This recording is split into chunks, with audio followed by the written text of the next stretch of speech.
भगवान नारायण की नाभि से ब्रह्मा जी ने प्रकट हुए और ब्रह्मा जी के पुत्र हुए अत्रि ऋषि, और अत्रि ऋषि के पुत्र हैं चंद्रमा। यहां से चंद्रवंश आरंभ हो।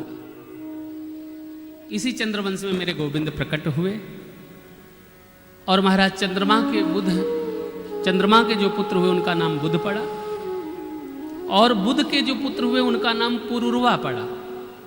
इस तरीके से चंद्रवंश नारायण की परंपरा से शाखा से उतरता हुआ धीरे धीरे धीरे धीरे करके द्वापर के अंत में ये परंपरा उतरते हुए भगवान इसी वंश में अवतार लेते।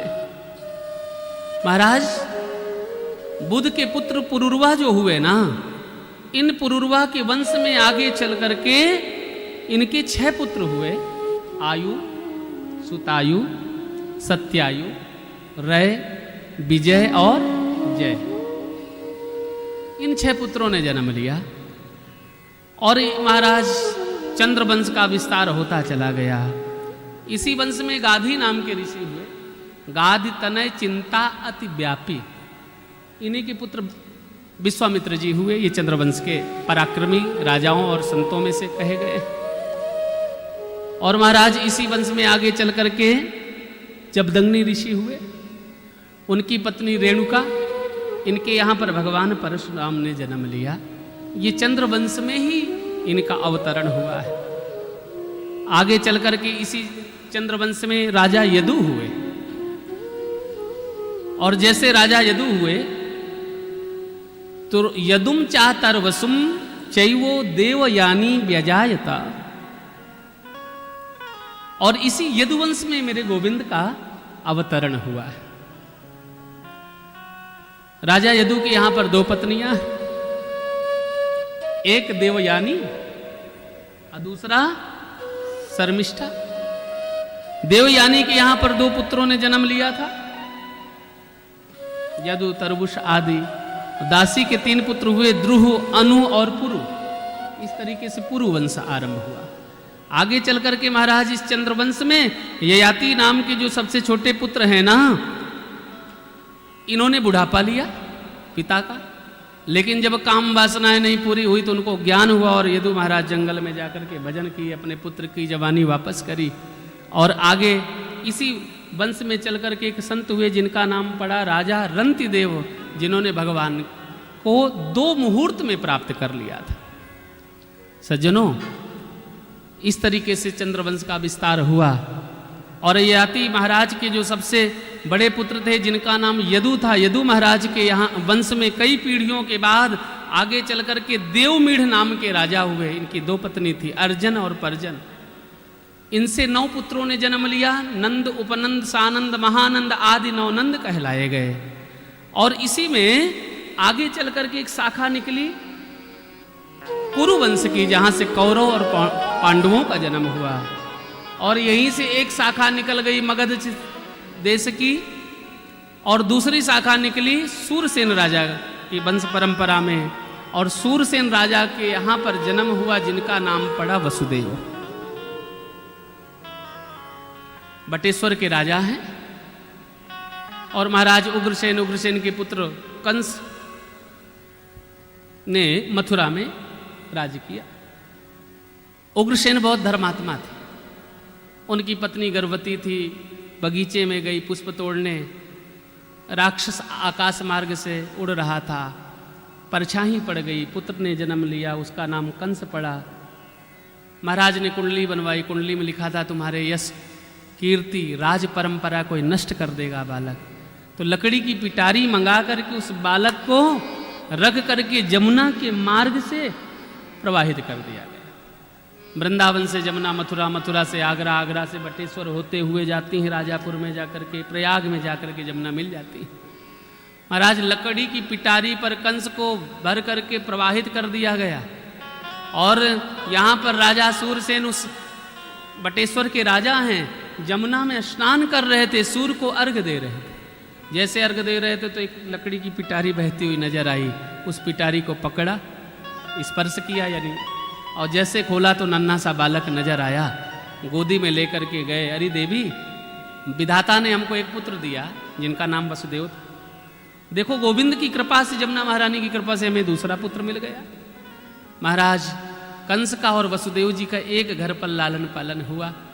थोड़े बड़े हुए नारद जी ने आज सब कुछ समझाया कि राजन, अरे कंस, तुम्हारे राजा ये नहीं, तुम्हारे पिता ये नहीं, तुम्हारे पिता तो मथुरा के राजा है, एक क्षत्र राज है। जंगल में जाकर के भोले बाबा की साधना करी और महाराज इतना पराक्रमी हो गया कि दैत्यों की सेना एकत्रित कर दी। बकासुर, अगासुर, पूतना, तृणावर्त, और यहाँ तक कि महाराज जरासंध के यहाँ पर 2 बैल थे, वो छूट गए। उन दोनों बैलों को नाथ करके जरासंध मगध देश में गया कंस, और कहा कि सुनो, अपने इन बैलों को संभाल करके रखो। इसकी वीरता के कारण जरासंध प्रसन्न हो गए। और जरासंध के यहाँ 2 बेटियां थी, अस्ति और प्राप्ति। अस्ति प्राप्तिस्य कंसस्य, अस्ति और प्राप्ति दोनों बेटियों का विवाह कंस के साथ कर दिया। और महाराज मथुरा में आक्रमण कर दिया, अपने पिता को बंदी गृह में डाल दिया। दैवक महाराज जिनके चाचा लगते थे, उनकी चचेरी बहन जिसका नाम देवकी था, देवकी को बहुत प्रेम करता था कंस, और देवकी का विवाह अपने हाथों से निश्चित किया। और जैसे देवकी को रथ पर बिठा करके भेजने की तैयारी करी, वहीं पर आकाशवाणी हुई, देवक्या गर्भ संबंधो कुतो देहांतरम बिना। और उसी समय पर आकाशवाणी हुई, हे दुष्ट, हे अज्ञानी, पथि प्रग्रहीणम। रास्ते में चलते समय देवताओं ने आकाशवाणी किया और क्या कहा, अस्यः अष्टमो गर्भो हंतायाम बहसे बुधः। हे अबुध, तू जिसको लेकर के जा रहा है, इसके 8वां लाल तेरा काल बनेगा। कंस घबरा गया, केस पकड़ करके नीचे उतारा, बंदी गृह में डाल दिया। वसुदेव जी ने समझाया, सा कथम भगनिम हंत्यात्, अपनी बहन का वध करोगे तुम्हारी इस कीर्ति नष्ट हो जाएगी। धीरे धीरे करके 6 पुत्रों को देवकी ने जन्म दिया। कीर्तिमंत पहले पुत्र का नाम पड़ा, दूसरा, तीसरा, चौथा, 5वां, 6वां। और वसुदेव जी का विवाह देवकी के साथ हुआ, लेकिन पौरवी, भद्रा, इला, मदिरा, यानी 7 पत्नियां थी।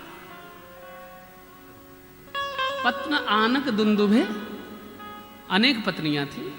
देवकी प्रमुख आसन, देवकी सबसे छोटी थी। आज भगवान की कृपा से 6 पुत्र हुए, 6 का वध हुआ, 7वें में साक्षात शेष भगवान पधारे। वसुदेव जी की जो दूसरी पत्नी जिनका नाम रोहिणी है, रोहिणी नंद भवन में, नंद उपनंद सानंद जो गोकुल में के राजा है नंद बाबा, यशोदा के साथ रोहिणी पल रही है, रह रही है। आज देवकी गर्भ संभूतो, देवकी के गर्भ से संकर्षण भगवान को खींच करके रोहिणी के गर्भ में स्थापित किया, जन्म लिया, नाम पड़ा बलराम। बलाधिक्यात बलम विदुः, अधिक बल होने के कारण बलराम नाम पड़ा। और धीरे धीरे करके भादों का महीना आया, अष्टमी तिथि आई, और माँ के गर्भ में आभास कराया भगवान ने, और देवकी का 8वां गर्भ देवकी ने धारण किया। उधर नंद भवन में नंद बाबा के यहाँ पर कोई बेटा नहीं, कोई बेटी नहीं। अपने गुरुदेव सांडिल्य ऋषि से प्रार्थना करी, पुत्रेष्टि यज्ञ कराया गया, संतान गोपाल मंत्र का जाप कराया गया। यशोदा मैया भी गर्भवती हुई। और इधर धीरे धीरे करके भादों का महीना, अष्टमी तिथि, और अष्टमी तिथि के मध्य में, मध्य रात्रि में भगवान चतुर्भुज रूप से प्रकट हो गए। बोलिए नारायण भगवान की जय हो। जय जय श्री राम। भगवान प्रकट हुए, भगवान की स्तुति हुई। सत्यव्रतम सत्य परम त्रिसत्यम, सत्यस्य योनिम निहितम च सत्ये, सत्यस्य सत्यव्रत सत्यनेत्रम, सत्यात्मकम त्वाम शरणम प्रपन्ना। हे प्रभु, आप सत्य, आपकी लीला सत्य, गुण धर्म सत्य, और जिनको मारना रिश्ते में आपके सगे मामा लगते हैं, भूल मत जाना। देवताओं को भगवान ने स्वस्थ किया और भगवान प्रकट हुए, चतुर्भुज रूप से भगवान प्रकट हुए मथुरा के बंदी गृह में। और चतुर्भुज रूप से प्रकट हुए, देवकी ने प्रार्थना करी, प्रभु मैंने तो आपको बालक रूप में याचना करी थी। भगवान ने कहा कि माँ क्या करूं, मामा कंस मारने चले जाते, इसलिए हम अस्त्र शस्त्र लेकर के आए। यदि मैं बाल रूप में परिणित होता हूं तो भी मेरी जिम्मेदारी आपकी।